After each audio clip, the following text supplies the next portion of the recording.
Hello जी, नमस्कार। कैसे हैं आप लोग? मेरा नाम है मयंक और स्वागत है आप सबका आपके अपने चैनल फाइनेंशियल फ्रंटलाइन में। सबसे पहले स्टैंडर्ड डिस्क्लेमर, मैं कोई सेबी रजिस्टर्ड मेंबर नहीं हूँ। जो भी इंफॉर्मेशन शेयर कर रहा हूँ या करना चाहता हूँ, पर्पस इसका सिर्फ एजुकेशनल है, इससे ज़्यादा कुछ भी नहीं। मैं और मेरा चैनल आपको कभी भी कोई टिप्स, ट्रिक्स, रिकमेंडेशंस नहीं देना चाहते। मेरे चैनल से आपको कभी कोई courses, webinar, seminars, membership, subscriptions वगैरह कभी कुछ नहीं मिलेगा। हम आपको कुछ बेचना नहीं चाहते और कभी भी इन्फ्लुएंस नहीं करना चाहते। ये हो गया एक ब्रीफ इंट्रोडक्शन और स्टैंडर्ड डिस्क्लेमर। बिना किसी देरी के शुरू करेंगे स्पेशल वीडियो के साथ। ये एक ऐसी जगह शाम के समय जहां पर हम आकर के मार्केट में कुछ एक अपॉर्चुनिटीज फाइंड करने की कोशिश करते हैं और देखते हैं कि मार्केट में कहीं कोई ऐसी स्क्रिप्ट्स हैं जहां पर हमारा कोई बुलिश बायस, जहां पर हमारा कोई बाय का इंटरेस्ट जहां पर बन रहा है। कोई एक ऐसी स्क्रिप्ट्स हैं कि या तो वो हमें ब्रेकआउट लेवल्स पर दिख रही हैं, या वो हमें ऐसे पिटे हुए लेवल्स पर दिख रही हैं कि सपोर्ट पर खड़ी हैं, कि वहां पर हम अपनी कोई बाय पोजीशन बना करके अपना कोई छोटा मोटा स्विंग ट्रेड कर सकते हैं और एक may be momentum kind of कुछ short term to medium term में कुछ एक मूव को कैप्चर कर सकते हैं। इससे पहले कि मैं आगे बढ़ूं, एक चीज आपको बता दूं, जो भी आइडियाज मैं आपके साथ में शेयर कर रहा हूं, ये सिर्फ एक एजुकेशनल पर्पस के हिसाब से हैं, इन होप कि आप भी चार्ट को वैसे देखने की शुरुआत करेंगे जैसा हम समझने की कोशिश कर रहे हैं। अपार्ट फ्रॉम दैट, जो स्क्रिप्ट्स मैं आपके साथ में शेयर कर रहा हूँ, इनका जो बायस मेरा है वो बायस मेरा इंट्राडे नहीं है। ये एक मीडियम टर्म से लेकर के शॉर्ट टर्म बायस के बेसिस पे, स्विंग अपॉर्चुनिटीज के बेसिस के ऊपर मैं बात कर रहा हूँ। यही कारण है कि इन पर्टिकुलर स्क्रिप्ट्स को जो मैं एनालाइज कर रहा हूँ वो मैं वीकली टाइम फ्रेम पर कर रहा हूँ, मैं उसे छोटे टाइम फ्रेम पर नहीं कर रहा। Last but not the least, हमने एक का दो चेंजेस और किए हैं आज की प्रेजेंटेशन में, इन होप कि आपको वो अच्छे लगेंगे। स्क्रिप्ट्स, नंबर ऑफ स्क्रिप्ट्स को भी बढ़ाने की कोशिश की है इन होप कि इस कंटेंट को, इस फीड को ज़्यादा से ज़्यादा यूजफुल बनाया जा सके, जिससे आप अपना कुछ बेनिफिट निकाल सकें। अब नहीं होगा 1 मिनट का डिले। लाइव स्क्रीन आप देख ही रहे हैं। जो पहली स्क्रिप्ट जिसके बारे में मैं आपसे बात करना चाहता हूँ वो है फार्मा सेक्टर का Zydus life sciences. Weekly time frame का आप चार्ट देख रहे हैं। मुझको ये आज के इन पर्टिकुलर लेवल्स के ऊपर में एक ठीक ठाक सा बाय दिखता है। ये एक वैल्यू बाय तो नहीं कहूंगा, ये एक ब्रेकआउट बाय मुझको यहाँ पर में नजर आता है। ये अपने ब्रेकआउट्स के लेवल के आसपास में, ऑल टाइम हाई लेवल्स के आसपास में ट्रेड कर रहा है। मेरी समझ कहती है थोड़ी सी एनालिसिस कि यहाँ पर करंट प्राइसेस के आसपास में यहाँ पर इसका एक वैल्यू बाय बनता है। तो यहाँ पर हम एक लगा देते हैं मार्क और उसके बाद हम देखते हैं कि हमारे पास आपको बताने के लिए इसमें स्टॉप लॉस के लेवल्स कहाँ कहाँ पर होंगे। स्टॉप लॉसेस के लेवल्स निकालने के लिए हम एलिगेटर फैक्टर्स का यूज करेंगे। सबसे पहले हम करते ही हैं एलिगेटर फैक्टर के हिसाब से इसका स्टॉप लॉस इस एलिगेटर के फैक्टर के नीचे लगता है। इसका पहला स्टॉप लॉस का लेवल ये है जो इससे दूर है काफी। आप इसमें काम एक कर सकते हैं, अगर आपको दूर लगे तो आप एक और काम कर सकते हैं, आप एंकर्ड एवरेज की हेल्प से भी स्टॉप लॉस का लेवल लगा सकते हैं। ये लगा दिए मैंने दो स्टॉप लॉस के लेवल्स। ये हो गया मेरा बाय पॉइंट। ये स्टॉप लॉस के लेवल्स लगा दिए मैंने साथ में। ये एक्सरसाइज इंटेंशनली मैं आपके साथ लाइव करना चाहता था ताकि आपको पता चले कि किस बेसिस के ऊपर मैं चार्ट को एनालाइज कर रहा हूँ। आई होप कि कोई बात छुपावट की ना रह जाएगी कि आप घर में स्क्रिप्ट आइडेंटिफाई कर दी और आकर के सिर्फ स्क्रिप्ट बता रहे हो, ये तो बता नहीं दे कि बायस क्या है। तो बायस भी सर आपके साथ में ये है कि इनको जो आइडेंटिफाई किया गया है वो ब्रेकआउट के हिसाब से, और स्टॉप लॉसेस के लेवल्स कैसे लगाएंगे वो भी मैंने आपको बता दिया। लिखने के लिए मैं यहाँ पर लिख भी देता हूँ कि मेरी समझ क्या कहती है कि यहाँ पर कहाँ पर मेरी वैल्यू बाय कह रहा हूँ, कहाँ पर मेरी एक ब्रेकआउट की अपॉर्चुनिटी दिख रही है मुझे। एंट्री लिख देता हूँ यहाँ पे, entry for long at the rate current rate के हिसाब से सामने में मेरी समझ क्या रही है, ये 1245 के आसपास में ये है।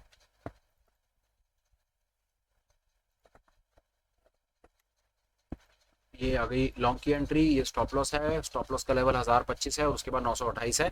यहाँ पर हम एक स्टॉप लॉस के लेवल्स को भी मार्क कर देंगे ताकि वो पूरी इंफॉर्मेशन आपको रहे, और ये लेवल्स यहाँ पर लगे रहेंगे सर। हम आकर के चार्ट्स को दोबारा दोबारा देखते भी रहेंगे ताकि हमको इंफॉर्मेशन साथ साथ हम उसमें से कैप्चर करते रहे। मैं देख लेता हूँ कितना स्टॉप लॉसेस के लेवल्स जो दिख रहे हैं सामने एंकर्ड एवरेज के हिसाब से। मैं आपको कर देता हूँ 1030 के आसपास।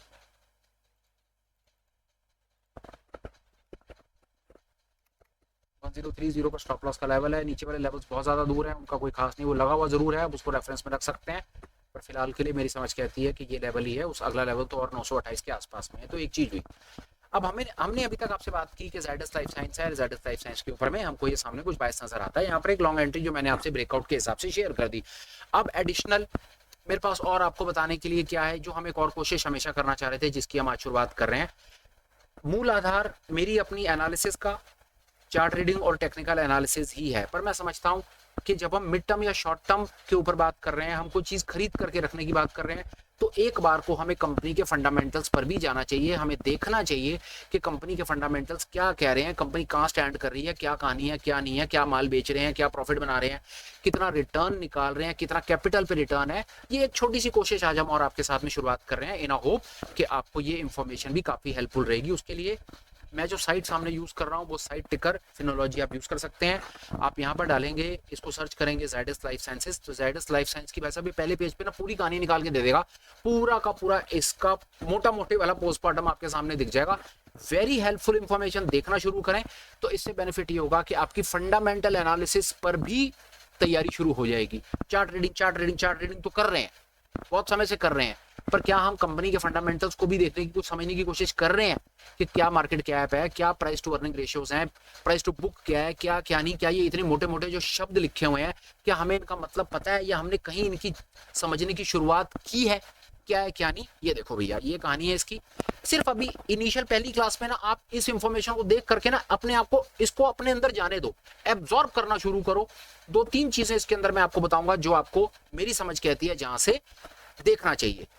बिल्कुल हम इसको लेमैन की तरफ से देखेंगे, हम इसमें एक्सपर्ट ना बनना चाहते हैं, ना कभी बन पाएंगे, ना कोशिश कर रहे हैं। हम तो देखेंगे भैया सामने क्या दिखा, वो हमारे कितने मतलब का क्या है क्या नहीं। आओ देखो भाई, 5 में से 3 स्टार मिले हुए इस भाई को।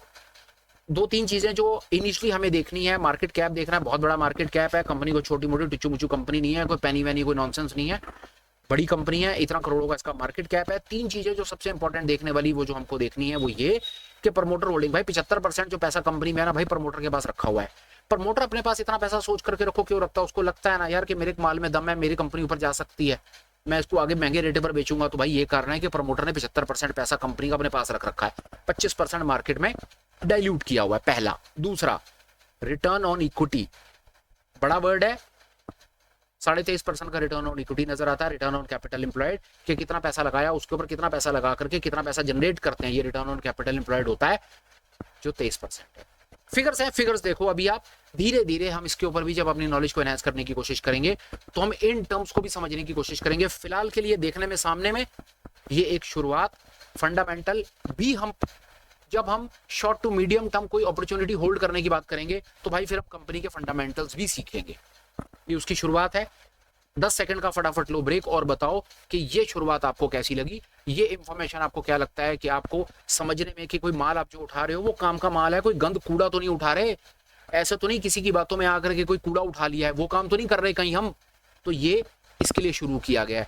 ये आपको कैसा लगा इसके ऊपर आप मुझे बताओ। 10 सेकंड का ब्रेक लो, फिर मैं आपको लेकर के जाता हूँ दूसरी स्क्रिप्ट पर और वहां बताने की कोशिश करता हूँ कि मेरे दिमाग में क्या चल रहा है। फटाफट जवाब लिखो और आप इसको एक्सप्लोर करो, आपको बहुत कुछ दिखेगा यहाँ पर, बड़ी चीजें हैं। ये उसके पीर कंपैरिजन दिखेंगे, ये दुनिया दिखेगा कि भैया उसकी सेल ग्रोथ ऐसे बढ़ रही है, प्रॉफिट ऐसे बढ़ रहा है, रिटर्न ऑन इक्विटी ऐसे बढ़ रही है और ये ऐसे बढ़ रहा है। ये आपको इसी तरह से सारे चार्ट्स वगैरह दिखेंगे, आप इनको देखना शुरू करो।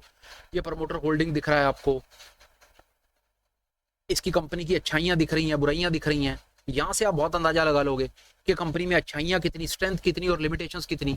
कोई एक लेमैन होगा ना मेरे जैसा, जिसे कुछ नहीं पता होगा, तो वो इस पेज पर आकर के देख लेगा भाई कंपनी में स्ट्रेंथ ज्यादा है, वीकनेस कम है, भाई कंपनी अच्छी है, हो गया। इतने से भी अगर हम नहीं पता ना इनका मतलब क्या है, नहीं पता ना, इतना पता है ना हरा रंग ज्यादा लाल रंग कम, अच्छी है कंपनी, इतना भी बहुत है।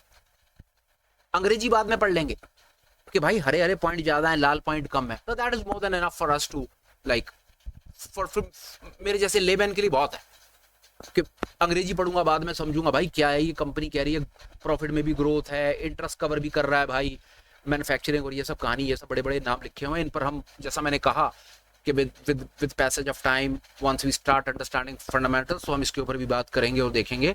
एक बुराई है भाई, 5-6 अच्छाइयां, तो कंपनी ठीक है भाई। चलो आपने जवाब लिख दिया, बहुत बढ़िया, धन्यवाद भाई साहब आपका। आज की डेट का मेरी समझ के आती है stock of the day, first stock was Zydus life sciences. आप इसको अपनी वॉच लिस्ट में रखें, देखें और साथ में हम इसके ऊपर फर्दर थॉट शेयर करेंगे। दूसरा स्टॉक है भाई साहब, आइए, हिंदुस्तान पेट्रो। जैसा बीपीसीएल फाइंड था वैसे हिंदुस्तान पेट्रो भी मिल गया है। एक बार को हम यहाँ पर आ जाते हैं, ये वही हिंदुस्तान पेट्रो में भी मेरी समझ के आती है ये ब्रेकआउट के लेवल्स के आसपास है, ऊपर गया, नीचे आया, फिर ऊपर गया, फिर नीचे आया और फिर अब ये ब्रेकआउट के लेवल निकल रहा है, आगे ब्रेकआउट के आसपास में खड़ा है। मुझे बात समझ आती है, मेरे हिसाब से ये अच्छी ब्रेकआउट अपॉर्चुनिटी है। ब्रेकआउट अपॉर्चुनिटी के हिसाब से, करंट लेवल के हिसाब से यहाँ पर एक बाय बनता है। ये वैल्यू बाय नहीं है, ये ब्रेकआउट बाय है। ब्रेकआउट बाय और वैल्यू बाय में फर्क बता दूं। ब्रेकआउट का मतलब होता है भाग रहा था, भागता भागता एक लेवल क्रॉस करके ऊपर निकल गया, उसको ब्रेकआउट बाय कहेंगे। ये ब्रेकआउट है, ये रेजिस्टेंस को तोड़ के बाहर भाग रहा है। और एक वैल्यू बाय तब होता है जब हम इसको नीचे के रेटों पर पकड़ते। हम कोई अपॉर्चुनिटी काम की मिलेगी आपको, वो भी बताएंगे कि हम नीचे के रेटों के ऊपर कैसे पकड़ते हैं, जिसको हम कहते हैं ना buy low and sell high. ये तो था buy high and sell higher. ये शब्द भी कभी जीवन में सुने होंगे, buy high and sell higher, महंगा खरीदा और महंगा बेचेंगे। So this is a breakout opportunity, and second kind of opportunity for investors is buy low and sell high. फिलहाल ये buy higher and sell higher kind of opportunity है, इसको देखते हैं। ये मैंने आपको बता दिया कि यहां पर मैं इसको बाय करना चाह रहा हूं।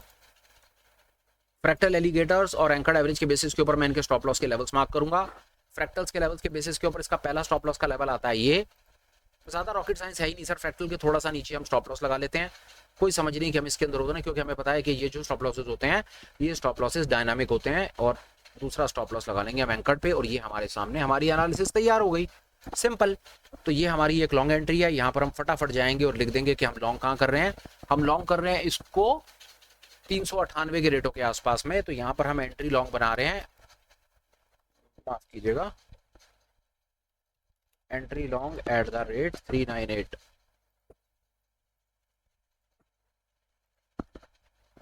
रंग कर देंगे हम इसका यहाँ पर हरा, क्योंकि हम यहाँ पर बाय कर रहे हैं, इसको ले जाएंगे ऊपर।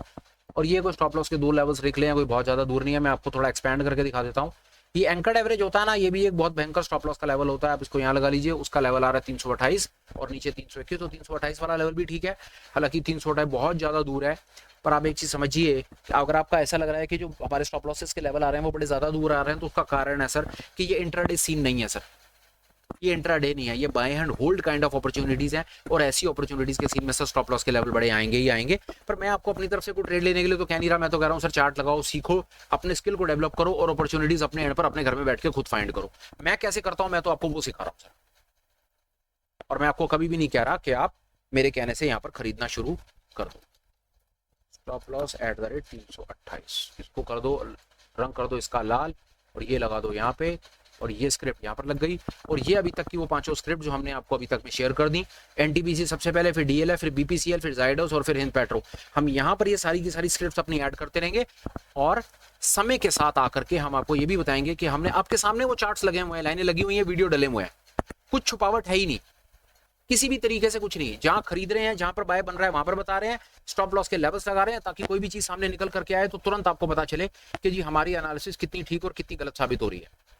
ठीक है भैया जी, ये बात भी समझ आ गई, चलो हटाओ इसको। अब हम चलते हैं उसी तरह से फंडामेंटल एनालिसिस करने, वही साइट HPCL डालेंगे, 3 स्टार मिले हुए हैं। इंपॉर्टेंट हमको ये समझना है कि यहाँ पर क्या हो रहा है भाई, 55% प्रमोटर के पास है। यहाँ पर जो मुझे काम की चीजें दिखी वो आप ये देखिए, मुझे क्यों ये थोड़ा सा एक्साइट लगा, ठीक लगा, चार्ट तो इसका ठीक है ही है। ये देखिए, एक चीज और बताता हूं, ऐसा ही नहीं कि मेरा मन में आ गया तो मैंने एक फार्मा का एक स्टॉक उठा करके डाल दिया और दूसरा स्टॉक मैंने एनर्जी और इसका डाल दिया, नहीं। अगर आप चेक करेंगे ना तो फार्मा में और ऑयल एंड एनर्जी सेक्टर के इंडेक्स में भी तेजी है।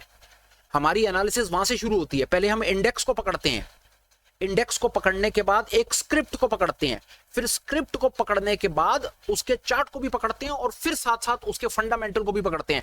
मैं आपको बताऊं, ऑयल एंड नेचुरल गैस में कई एक ऐसे स्टॉक हैं जिनके चार्ट बहुत ठीक ठाक हैं पर उनके फंडामेंटल्स कमजोर हैं।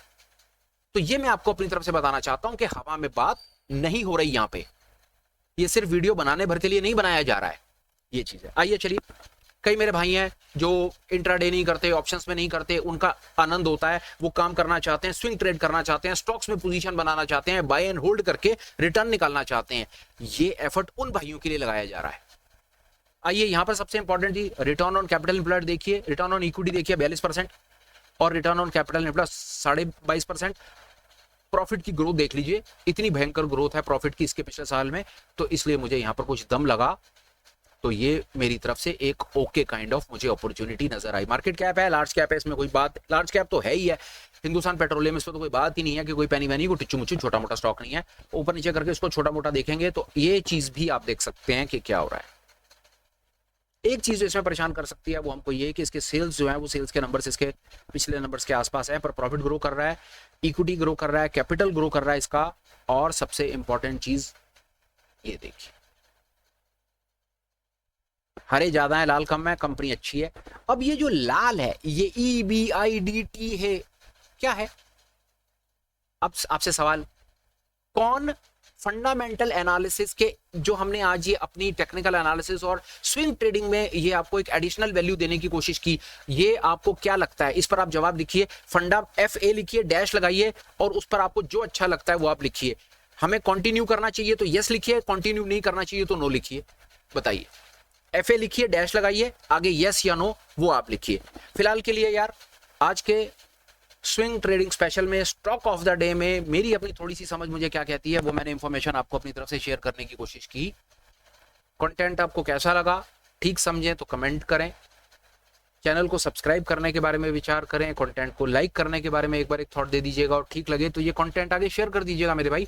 हो सकता है कि कोई एक ऐसा भाई हो जो बेचारा अभी तक बस पेड टिप्स और कॉल्स के चक्कर में फंसा पड़ा हो सकता है कि कुछ एक यहाँ से चीज सीख ले और सीखने के बाद वो अपनी एनालिसिस खुद कर पाए। Last but not the least मेरे पास एक और आपको इंफॉर्मेशन देने के लिए है, ये जो मैं चार्ट रीडिंग कर रहा हूं ना, ये चार्ट रीडिंग से रिलेटेड मैंने ना एक टेक्निकल एनालिसिस की एक मास्टर क्लास का ना एक वीडियो बना करके डाला हुआ है। क्वालिटी कंटेंट है ऐसा आप सब सज्जन बताते हैं, मेरे हिसाब से तो जो मुझे पता था मैंने बना करके डाल दिया। लिंक डाल देता हूं, 5 घंटे का कंटेंट है, अपनी सहूलियत के हिसाब से आराम से देख लेना।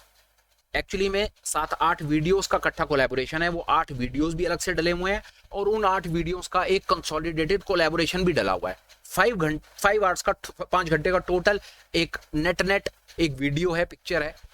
अगर आप वो देखते हैं तो मेरी समझ कहती है कि ये जो एनालिसिस मैं करने की कोशिश कर रहा हूँ ये आप अपने एंड पे खुद कर पाएंगे, कहीं कोई छुपावट नहीं है। उसका एक लिंक मैं साथ में आज डेफिनेटली डिस्क्रिप्शन में डाल दूंगा, याद करके डाल दूंगा। Till we meet again, please take care, bye bye, have a great day and superb life ahead. Bye bye friends, bye.